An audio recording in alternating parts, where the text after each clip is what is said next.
दोस्तों नमस्कार। जनचौ की इस खास पेशकश में आपका स्वागत है। मैं हूं महेंद्र मिश्र। अमेरिका ईरान युद्ध से जितना नुकसान अमेरिका को नहीं हुआ उससे ज़्यादा भारत को हुआ है, लेकिन उससे भी ज़्यादा बीजेपी और संघ को हुआ है। और यह नुकसान राजनीति से ज़्यादा वैचारिक क्षेत्र में हुआ है। आप सोच रहे होंगे हम एक कैसी फालतू बात कर रहे हैं।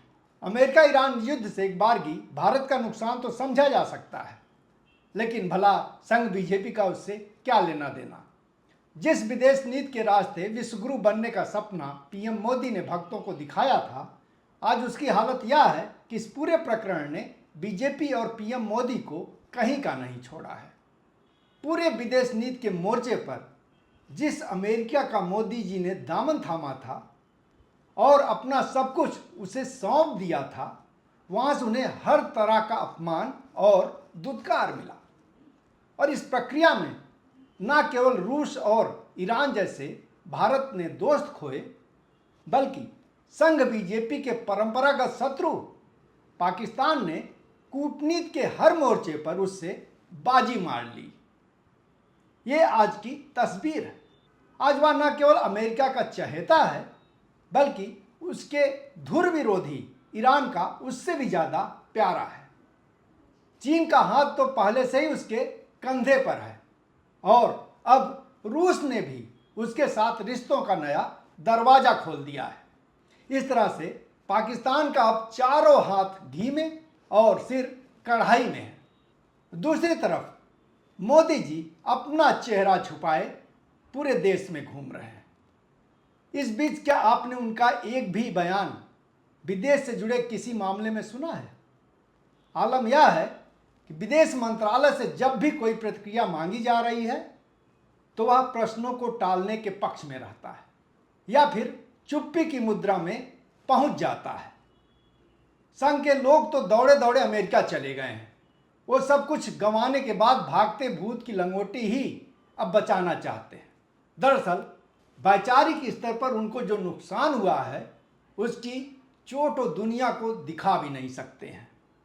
ऐसे में समझा जा सकता है संघ किस परेशानी के दौर से गुजर रहा है, लेकिन वह इतनी गहरी चोट है कि आने वाले कई दशकों तक उन्हें उसका दर्द महसूस होता रहेगा। दरअसल आप जब अपनी जमीन का निर्माण अपनी ताकत और सकारात्मक एजेंडे पर नहीं, बल्कि किसी बाहरी की कमजोरी और नकारात्मक एजेंडे पर करते हैं, तो वह ना ही बहुत ज़्यादा मजबूत बन पाती है और ना ही स्थायी हो सकती है। कुछ यही हुआ आरएसएस और बीजेपी के साथ। उसने सांप्रदायिकता को अपना प्रमुख एजेंडा बनाया हुआ है। मुस्लिम विरोध जिसकी केंद्रीय धुरी है और इसी के बल पर उसने अपना इतना बड़ा साम्राज्य खड़ा किया हुआ है। यह सब कुछ अगर सत्य और सकारात्मकता के आधार पर होता तो भी कोई बात नहीं थी। सब कुछ सही रास्ते पर चलता हुआ दिख रहा होता, लेकिन ऐसा कुछ है नहीं। अगर पूरा महल ही झूठ और फरेब की बुनियाद पर खड़ा किया गया हो तो उसके टिके रहने की भला कितनी गारंटी की जा सकती है। दरअसल संघ ने मुसलमानों का हवा इस तरह से प्रचारित और प्रसारित किया कि उससे आम हिंदू दहशत में आ जाए। कुछ इस तरह की अपनी तस्वीर जो है संघ ने और बीजेपी ने बनाने की कोशिश की और उसको खुद के अस्तित्व और भविष्य पर ही खतरा नजर आने लगे इस रूप में पेश किया। ऐसा करने के लिए उसने अपना सबसे बड़ा आधार अरब देशों और उनकी मुस्लिम जनसंख्या के साथ ही उनके बढ़ते वर्चस्व और आर्थिक ताकत को बनाया। इस पूरे जो उसके अभियान के केंद्र में, सोच के केंद्र में अरब था, आप कह सकते हैं। उसने उन्हें इस रूप में पेश किया जैसे पूरा मुस्लिम जगत एक हो और सभी देशों का सिर्फ और सिर्फ एक ही एजेंडा हो कि कैसे मुस्लिम धर्म को आगे बढ़ाया जाए। इस रूप में पेश किया। अरब देशों के बीच जैसे ना कोई विवाद हो और ना ही कोई आपसी मतभेद। कुछ इस तरह से पूरी तस्वीर पेश की गई अरब की। वहाँ एक इजराइल है और उसके खिलाफ पूरा मुस्लिम समुदाय गोलबंद है। यही तस्वीर आरएसएस के लोग पेश करते थे। इस कड़ी में उसने मुस्लिम विरोध के साथ ही इजराइल से दोस्ती का आसान रास्ता चुन लिया संघ ने। इस मामले में एक दौर में अमेरिका के सभ्यताओं के बीच संघर्ष के सैद्धांतिकरण उसके लिए बेहद मददगार साबित हुए।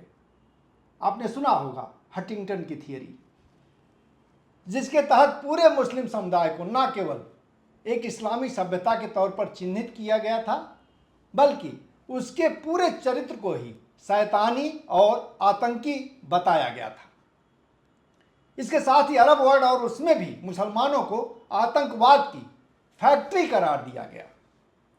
अपने इस सिद्धांत को पुख्ता रूप देने के लिए उस दिशा में जितना भी सहयोग और समर्थन दिया जा सकता है, अमेरिका ने वो सारे काम किए। एक के बाद एक उसने उस दिशा में अपने सहयोग को आगे बढ़ाया।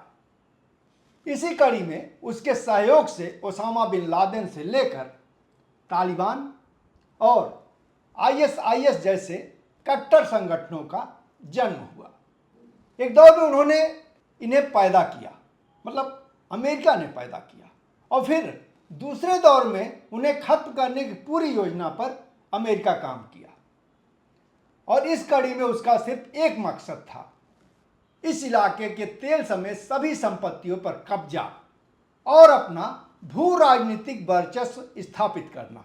यही एक मकसद था, जिसका एक दौर में बीजेपी संघ ने भी पूरा फायदा उठाया और अपने यहाँ के मुसलमानों और उनकी पूरी जमात को आतंकी से लेकर देशद्रोही के तौर पर पेश कर उनके विरोध में उन्होंने एक बड़ी गोलबंदी की और इस प्रक्रिया में सत्ता के शिखर तक पहुंचे।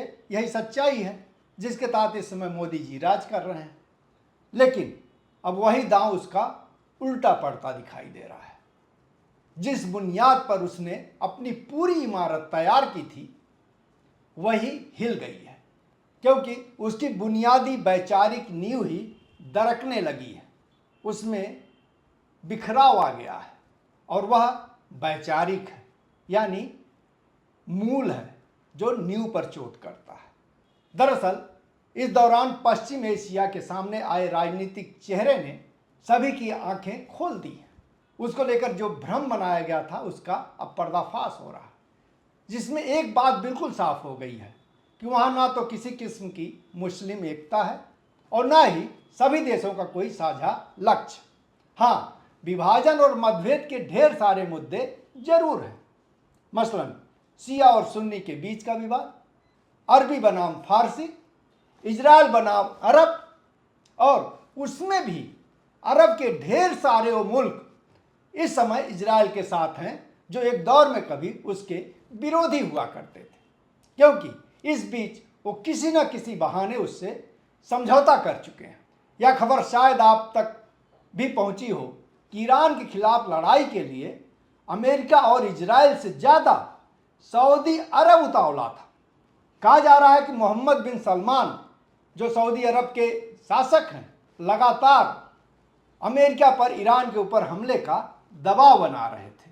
अरब से लेकर यूएई और कतर समेत तमाम देश जहां भी अमेरिकी अड्डे हैं, सैनिक अड्डे हैं, सभी अमेरिका के सबसे करीबी देशों में शामिल हैं। ये नज़दीकियां उसी बीच आईं जब अमेरिका पूरी दुनिया और ख़ासकर अरब से लेकर पाकिस्तान और अफगानिस्तान में आतंकवाद विरोधी अभियान चला रहा था। लेकिन उसी समय दूसरी सच्चाई यह थी कि सऊदी अरब और अमेरिका के रिश्ते परवान चढ़ रहे थे। इतना ही नहीं, वह जब इराक के सद्दाम हुसैन और लीबिया के गद्दाफी को सड़कों पर उतरकर मार रहा था, तब खाड़ी की दुनिया के किसी देश ने विरोध की एक आवाज़ तक नहीं उठाई। हालात अगर ये थे, तब आप किस बिना पर मुस्लिम देशों के बीच किसी एकता की तस्वीर पेश कर सकते हैं। गल्फ कोऑपरेटिव काउंसिल यानी जीसीसी का जमाना गया, क्या अब आप उसका नाम भी सुनते हैं? ओपेक के बैनर तले पेट्रोल के लिए खाड़ी के सारे देश कभी एक हो जाया करते थे। क्या इस दौर में कभी आपने उनके बीच एकता की कोई बात सुनी? ईरान पर अमेरिका ने पिछले 47 सालों से जो प्रतिबंध लगाया हुआ है, क्या उसके बचाव में इलाके का कोई देश सामने आया? 70,000 से ज़्यादा गाजा में रहने वाले फिलिस्तीनी मार दिए गए, जिसमें 20,000 से ज़्यादा बच्चे थे। क्या किसी मुस्लिम देश ने चूं तक की? किसी ने बोला? किसी ने आवाज़ उठाई? पश्चिम एशिया के देशों में यह बिखराव और बहुरूपता कोई नई नहीं है, या पहले से ही मौजूद थी, लेकिन इस दौर में ईरान पर अमेरिकी हमले के बाद अब पूरी दुनिया को दिखने लगी है। बस यही एक नई बात है और तस्वीर बिल्कुल स्पष्ट हो गई है। दरअसल युद्ध एक ऐसा मौका होता है जब कोई देश खुद को पर्दे के पीछे छुपाकर नहीं रख सकता है। उसे कोई न कोई स्पष्ट स्टैंड लेना ही पड़ता है। वही यहाँ भी हुआ। खाड़ी देशों का बिखराव और मतभेद जब पूरी दुनिया में दिखने लगा तो भला भारत उससे कैसे अछूता रह सकता था। ऐसे में अभी तक आरएसएस के चश्मे से दुनिया को देखने वालों की नज़र में खाड़ी देशों और खासकर मुस्लिम मुल्कों की जो तस्वीर थी वह बिल्कुल गलत साबित हुई है। वह एक पूरा भ्रम साबित हुआ है। वह गलत तरीके से पेश की गई तस्वीर है, इस रूप में कहा जा सकता है। आरएसएस जिन देशों और उनके मुस्लिम रहवासियों की कथित एकता को दिखाकर पूरी दहशत खड़ा किया था, वह भी अब जाता रहा। ऐसे में भारत के भीतर स्वाभाविक तौर पर मुस्लिम विरोधी गोलबंदी प्रभावित हो जाएगी, क्योंकि आरएसएस का अब कोई भी झूठा दावा और प्रचार हकीकत के पहाड़ से टकराकर चकनाचूर हो जाएगा। इसी के साथ एक और चीज़ सामने आई है जिसने जनता के पूरे मिजाज पर असरकारी प्रभाव डाला है। 9 करोड़ वाले एक छोटे से देश ईरान ने जिस तरह से हर क्षेत्र में भीमकाय और दुनिया में हर तरह की बर्बरता के प्रतीक बन चुके अमेरिका को न केवल टक्कर दी बल्कि उसे पीछे हटने के लिए मजबूर कर दिया। आज यही मौजूदा स्थिति है। उससे भारत जैसे जन्मजात साम्राज्यवाद विरोधी देश और उसकी जनता की खुली सहानुभूति ईरान के पक्ष में गई है। वह हिंदू हो या कि मुस्लिम देश, सभी के भीतर साम्राज्यवाद के खिलाफ एक स्वाभाविक घृणा है जो भारत में कम से कम लंबे दौर तक बैठी हुई है, समाई हुई है उसके नागरिकों में। ऐसे में ईरान इस समय एक स्वाभाविक मित्र, दोस्त और भाई नजर आने लगा है और उसके पक्ष में देश में समर्थन और सहयोग की एक स्वाभाविक भावना उमड़ रही है। यह बात सांप्रदायिक ताकतों के लिए किसी कुठाराघात से कम नहीं है। यह न केवल उनके भविष्य के सपनों पर पानी फेर रहा है बल्कि उनके पूरे अस्तित्व पर ही सवालिया निशान खड़ा कर दे रहा है। अनायास नहीं आरएसएस के नेता भागे भागे अमेरिका गए हैं। उनको लग रहा है कि सब कुछ तो जा रहा है, लेकिन जाते जाते कुछ तो बचा लिया जाए। वे कुछ और नहीं बल्कि डैमेज कंट्रोल के नज़रिए से वहां गए हैं। उनको उम्मीद है कि वो लॉबिंग एजेंसियों के जरिए एक बार फिर से अमेरिका और खासकर ट्रंप को मना लेने में सफल हो जाएंगे। वहां से तात्कालिक तौर पर कुछ आश्वासन और भरोसा उन्हें भले मिल जाए, लेकिन ट्रंप जैसी शख्सियत के रहते क्या उसे स्थायी माना जा सकता है? एक बड़ा सवाल है। तो दोस्तों, आपने पूरा प्रोग्राम सुना, इसके लिए आपका बहुत बहुत शुक्रिया। हम और आप एक दूसरे के साथ बने रहें, इसके लिए ज़रूरी हो जाता है कि आप जनचौक चैनल को सब्सक्राइब करें। आपकी कोई टिप्पणी हो, कोई प्रतिक्रिया हो या किसी तरह का सुझाव हो तो आप कमेंट बॉक्स में नीचे दे सकते हैं, वो हम तक पहुंच जाएगा। बहरहाल एक बार फिर आपका धन्यवाद, शुक्रिया, नमस्कार।